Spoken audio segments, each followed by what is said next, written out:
فانو قلجي حقيقة إسلاما نتمنى لقاءك بالسلامة يا ربي فانو قلجي حقيقة إسلاما نتمنى لقاءك بالسلامة Gooftaan diinii ofiitiifate har'aan gahe meessinii fannimaa taarika nu gahe moomintoota duraa kan seenaan nu gahe rabbii jecha sabrii mee waan inni ta'e jarri ergaa rabbii addunyaadhaan gahe meeqatu akkii irratti isa baree milkaa'e gandaariyaa mee maatii isaa faca'e utuu qabuu dhabee rakkatee beela'e namni humna qabu deemee jalaa bahe kan deemuu dadhabee akkan taane ta'e arga mushrikootaatti lubbuun qabahe ajab sabrii jira waan jarri sun ta'e inni kaansaamame erga duwwaa bahe diiniidhaaf safara waan jararra gahe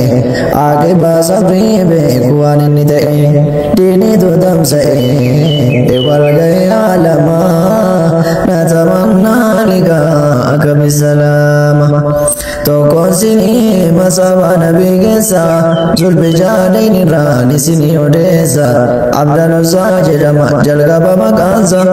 nama isa beene nanime wal barsiisa karaan irra deeme isin agarsiisa musanii jedhama bakki dhalootasa isa daa'imummaa jiru du'e abbaansa wasiila tokko qaba baay'eedha sooressa fuudhee guddifatee qabeenya ofii keessa achitti guddate wayyaa'ee umriinsa mujaan qalqumasa tu qalbii qabeessa horii wayii kennee booda wasiillisa nagaadota wajjin deema biyya keessa nagaadee argatee deebisee horiisa utoo akkas deddeemu biyya daddaa keessa diinagdee guddisee dhuunfatee qobaasa shabaaba sooressa musanii keessa hariira uffata kuufee boonuu keessa guddatee duniyaansa umriinsa ijoollummaa natamannaa liqaa'aka bisalaama dargaggoo beekamaa musanii keessa nigdiinsa guddatee ta'e dureessa ga'eessan jedhamne ijoolleedha umriinsa yeroo saabonni jiraaf deeman keessa daawwaa godheef garii muhaajira keessa haqee ta'uu baree amane rabbiisa isa qofatu amane qawmii guutuu keessa amantii ofii dhoysee ta'e achi keessa adokatee salaata fagaatee ganda keessa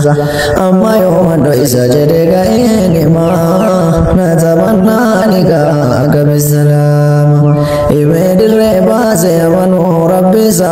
wal ga'iitti ga'ee biyyiin faaliinsa hundarratti hammaatee miidhe wasiillisa saameerraa fudhatee hunda qabeenyasaa imaaniif jecha dhabee waan ure gulleessa qabeenyarraa saamee dibne abboleessa qabaanirraa baasan uffata qaamasa maraatu ta'ee adeeme qobaasa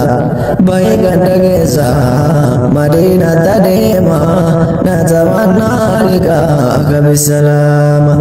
yaa rabbi fanuu galchee haqiiqaa islaama